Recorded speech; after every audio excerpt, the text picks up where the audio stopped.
Hello, everyone.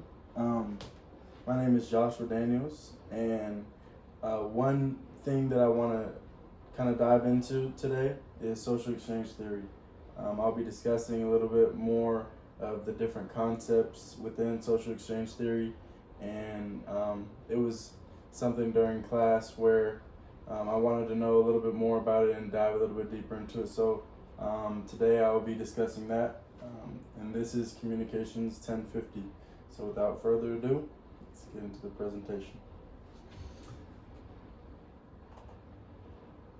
So 4 different concepts of social exchange theory is cost, rewards, outcome, and comparison level. And I feel like these 4 concepts are very key components within the social exchange theory, and it just goes to show how big of the idea of the social exchange theory is. And I just think these are the 4 things that stick out to me. Excuse me. And I'm going to dive into cost, rewards, outcome, and comparison level. So the cost consists of elements of relational life with negative value. So anything that brings negative value into your life. And then rewards are the elements of relational life with positive value. So instead of negative, positive. And then the outcome is whether people continue in a relationship or decide to terminate it.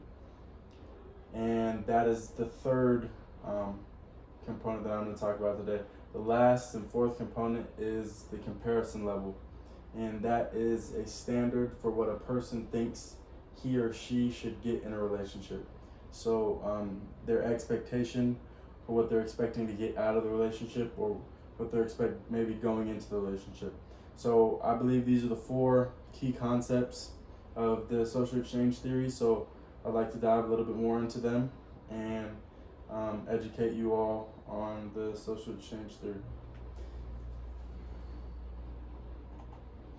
So the first one is cost. And when speaking about cost, there are 3 different assumptions that consist of the cost or something in a relationship.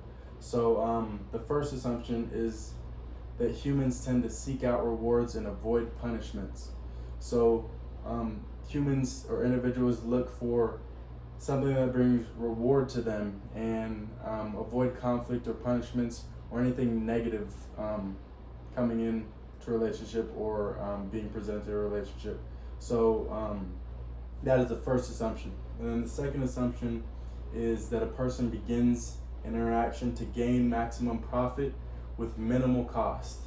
And so what is kind of saying or referring to is they're looking for something that benefits them in the relationship with the least or minimal amount of cost. So the most they can benefit them with the least amount of cost. And this is the idea of the individual is driven by what's in it for me. So they're looking out for their own best interests. So they're looking at the cost of the relationship. Does it benefit them, and how much does it benefit them? And also, what are the negative effects, and what is the measurement of the negative effects? And then the last assumption is the third and final. Individuals tend to calculate the profit and cost before engaging. So before involving themselves in a situation or a relationship, they look at the profit, what they can get from it, and how it can better them, and the cost of it. What do they have to give up, or what are they giving up, or what negative effects does it have before engaging in the relationship?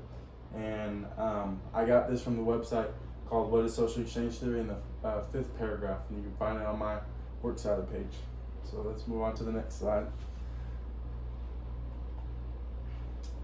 So this is the second concept within the social exchange theory, and it's rewards. So rewards can come in many forms: social recognition, money, gifts, and even a subtle everyday gesture like a smile, nod, pat on the back.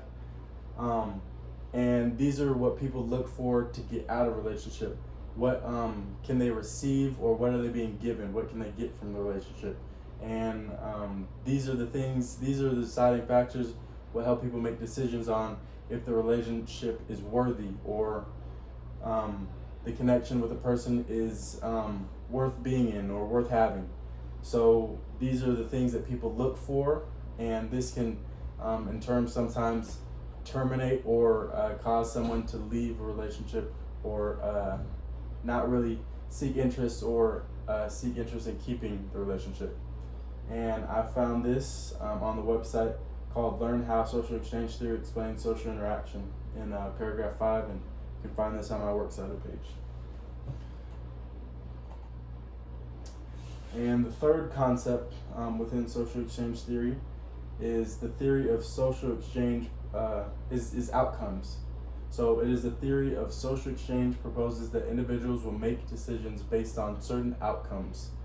And for example, they will expect the most profit, rewards, positive outcomes, and long-term benefits. So the expectation going into a relationship is the highest amount of benefits, the most they can get out of a relationship, the highest amount of outcomes, the relationship that'll better them the most, the rewards, the most profit from the relationship. What are they getting out of it? And this is a very key component in the social exchange theory. This is what people look for when referencing the textbook. People look for what they can get out of relationships, what benefit does it bring to their life, and it's not very selfish in the fact. It's just kind of looking out for your best interests, what's best for you. So the outcome of the relationship, what it brings to your life, the positive benefits or negative or cost of the relationship. And this is the third component within the social exchange theory. And I found this on the website, What is Social Exchange Theory, in the 6th paragraph, and you can find this on my Works Cited page. And the last concept within the social exchange theory that I want to talk about today is the comparison level. This is what people use, or individuals, they gauge what they're receiving in terms of reward to the cost of the relationship. So what does the relationship bring to their life? What benefit does it bring to their life? And is it costing them too much? Is it costing them more than it's helping them? And this is what people compare, and within the social exchange theory, this is what people compare. It's called the comparison level. So people compare the cost to the benefits. And this is I believe this is also one of the most important within the social exchange theory, just because of the simple fact that this is what determines relationships, and how people view the relationship. What value can you bring to me, and how much is it costing me? Are you helping me, or are you hurting me more than you're helping me? And people don't, that doesn't really tend to draw people to a certain relationship. Referring to the textbook, this is what people look for in relationships. They look for the cost, and they look for the benefits. They look for the benefits, and do they outweigh the costs before engaging in the relationship. And this a lot of the times can affect if someone even interacts with people, if they see if they view something a certain way. This can affect them having a relationship, or having interest in having a relationship with someone. So with that being said, I believe these are the 4 key concepts within the social exchange theory. And I hope you have a little bit more knowledge. You're a little bit more educated on the social exchange theory. And these, I believe, if not, are the most important, if not the most equally important within the social exchange theory, and just different concepts that better explain the social exchange theory and how it works, and kind of the structure of it. So with that being said, I hope you guys enjoyed this video, and I plan to apply the social exchange theory in my life, in different relationships, and looking at what can help benefit me, and what the cost of that relationship is. Is it hurting me more than it's helping me, or is it helping me more than it's hurting me? That is what draws my attention to keeping and maintaining a healthy and certain relationship. So this is the social exchange theory, and my name is Joshua Daniels. Before I leave you guys, I want to show you my citation page, my works cited page. This is the last page, and my 3 websites that I used are What is Social Exchange Theory, Online Master of Social Work. The second one I use is by Ashley Crossman, Learn How Social Exchange Theory Explains Social Interaction. And the third and final webpage I used is What is Social Exchange Theory's Social Work Degree Guide. With that being said, I hope you guys enjoyed this video, and I hope you guys have a little bit more knowledge on the social exchange theory. And my name is Joshua Daniels. I'm signing out.